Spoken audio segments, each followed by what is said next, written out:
अखंड ज्योति बुझ गई है, अब क्या करें।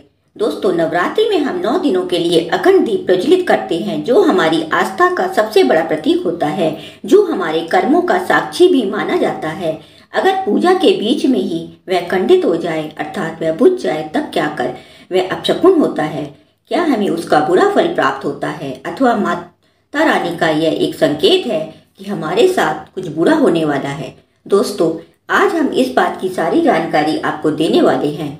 आगे बढ़ने से पहले आपने वीडियो को लाइक नहीं किया है तो एक लाइक कर दीजिए और चैनल को सब्सक्राइब कर दीजिए, जिससे आपको सारी जानकारी मिलती रहे। चलिए अब शुरू करते हैं। दोस्तों, हम माता रानी की सच्चे मन से 9 दिनों से में पूजा आराधना करते हैं। हम 9 दिन अखंड दीप प्रज्वलित करते हैं। कई लोगों से दीप की बाती ऊपर करते समय दीप बुझ जाता है और आप फिर से उस दीप को प्रज्वलित कर देते हैं और माफ़ी भी मांगते हैं, और आपको लगता है इससे कोई अपशकुन तो नहीं होगा।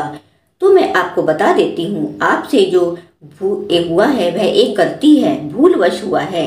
आपने जानबूझकर नहीं किया है, परंतु आपको इस बात का पहले ध्यान रखना चाहिए था कि जिसके हाथों से भी यह कार्य हो गया है, बत्ती को ऊपर करते समय बत्ती बुझ जाती है, तेल डालते समय बत्ती बुझ जाती है, तो इन सब बातों के पहले आपको एक विशेष बात का ध्यान रखना चाहिए। जब आप अखंड ज्योति संभालते हैं, अर्थात उसकी बत्ती ऊपर करते हैं अथवा उसका जो कोयला है, कालिक है, वह निकालते हैं, इसके अलावा आप उसमें तेल अथवा घी डालते हैं, तो इस कार्य से पहले अर्थात तेल डालने से पहले एक छोटा सा दीपक प्रज्वलित करें। अगर आपने घी का दीपक लगाया हुआ है अखंड ज्योति में, तो आप घी का दीपक प्रज्वलित करें। अगर आपने तेल का दीपक लगाया हुआ है तो आप तेल का एक छोटा सा दीपक प्रज्वलित करें।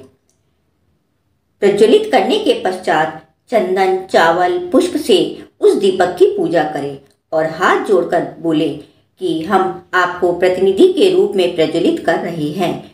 जो हमारा यह अखंड दीप है, उस अखंड दीपक के प्रतिनिधि के रूप में हम आपको प्रज्वलित कर रहे हैं। अतः आप हमारे धर्म और सत्य की रक्षा करें, प्रज्वलित रहें, विद्यमान रहें। इस प्रकार से बोलकर चावल, पुष्प छोटे से दीपक के पास रख दें और उस दीपक को अच्छे से रखें, ताकि आप बड़ा अखंड दीप का जो संभाल रही हैं उसकी व्यवस्था बनी रहे। तब तक वह छोटा दीपक जो प्रतिनिधि के रूप में आपने प्रज्वलित किया है वह बुझने ना पाए। इसके बाद आप अपनी अखंड ज्योत अच्छे से साफ सुथरा कर लीजिए। बस दीपक वहाँ से उठाना नहीं है, अखंड ज्योत आपको वहाँ से निकालना नहीं है, आपको वहीं स्थापित किए हुए ही संभाल कर साफ करना है। ध्यान रखें कि वह बुझने ना पाए, परंतु अगर वह बुझ जाता है तो आपने प्रतिनिधि के रूप में दीप प्रज्वलित किया है, वह आपको दोष मुक्त रखता है। अब प्रश्न आता है कि अगर अखंड दीप बीच में ही बुझ गया तब हम क्या करें। इसका दूसरा फल प्राप्त होगा, हमारी पूजा निष्फल हो जाएगी। क्या हमें इस कार्य के लिए कष्ट मिलेगा? तो इसलिए आप जो इस बात का ध्यान से सुनिए।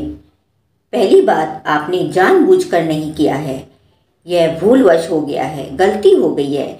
इसके लिए क्षमा अपराध है, अर्थात क्षमा योग्य अपराध है। अगर आप मन से माँ भगवती से क्षमा याचना करते हैं तो माँ भगवती आपको क्षमा प्रदान करेंगी।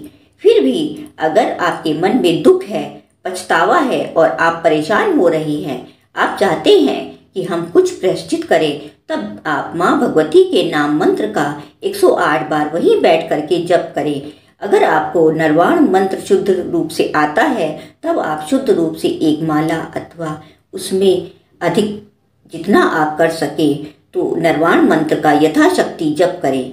यह जो है आपको आत्मग्लानि से, पश्चाताप से मुक्त कर देगा। परंतु इस बात की गांठ बांधकर आपको नहीं रखना है कि आप हमसे बहुत बड़ी गलती हो गई है, माता रानी अब हमें जो है बहुत बड़ा संकट देने वाली हैं। तो ऐसा आप बिल्कुल मत सोचिए। वो माँ हैं जो बहुत बड़ी दयालु हैं, कृपालु हैं, उनसे डरने की कोई ज़रूरत नहीं है। उनसे प्रेम करने की आवश्यकता है। उनसे प्रेम कीजिए, उन पर विश्वास रखिए, वे आपका कभी भी बुरा नहीं चाहेंगी।